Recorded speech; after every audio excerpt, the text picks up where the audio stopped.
चुनाव का समय आने वाला है और ऐसे में भारतीय जनता पार्टी तथा बिहार सरकार के मुखिया नीतीश कुमार के बीच तीखी तल्खियों का दौर शुरू हो गया है।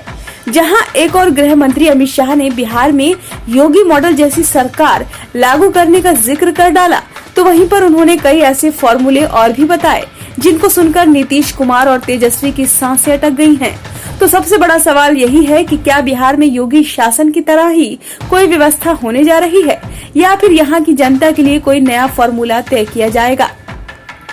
दंगा करने वालों को उल्टा लटकाकर सीधा करने का काम भारतीय जनता पार्टी करेगी। केंद्रीय गृह मंत्री अमित शाह के इस बयान से अंदाजा लगा सकते हैं कि अगर बिहार में बीजेपी सत्ता में आई तो किस तरह के शासन प्रशासन आपको देखने को मिलेंगे। आमतौर पर मीडिया में इसे योगी मॉडल का नाम दिया जाता है, यानी काफी सख्त।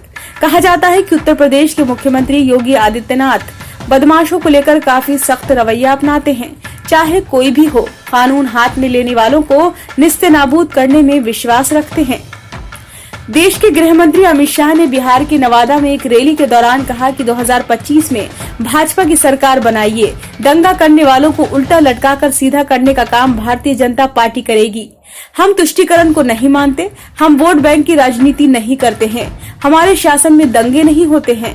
दरअसल नीतीश कुमार ने जब से पाला बदला और बीजेपी से नाता तोड़ा, तब से ही बिहार की महागठबंधन सरकार पर बीजेपी हमलावर है। अमित शाह ने बिहार दौरे की फ्रीक्वेंसी बढ़ा दी है। 2 अप्रैल को अमित शाह की सासाराम और नवादा में रैली थी। रामनवमी के बाद भड़की हिंसा की वजह से अमित शाह को सासाराम दौरा रद्द करना पड़ा। इस रैली के कैंसिल होने से अमित शाह खासे नाराज दिखे। भारत के उत्तर से लेकर दक्षिण तक योगी मॉडल की चर्चा होती है। कभी कर्नाटक तो कभी बिहार की सियासत में इसकी गूंज सुनाई देने लगती है। अमित शाह के उल्टा लटकाकर सीधा करने वाले बयान की वजह से बिहार में एक बार फिर योगी मॉडल की चर्चा हो रही है। ऐसे में ये जानना जरूरी हो जाता है कि आखिर योगी मॉडल क्या है। इस मॉडल की जब भी चर्चा होती है तो इसका मतलब क्राइम, हिंसा को लेकर 0 टॉलरेंस है।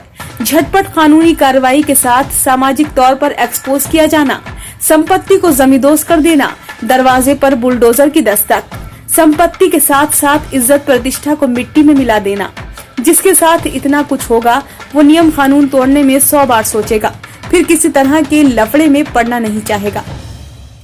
अगर किसी को लगता है कि उसे सत्ता प्रतिष्ठान से प्रोटेक्शन मिल सकता है तो वो कानून को हल्के में ले लेने लगता है, मगर योगी मॉडल में इसकी रत्ती भर भी गुंजाइश नहीं है, ऐसा कहा जाता है।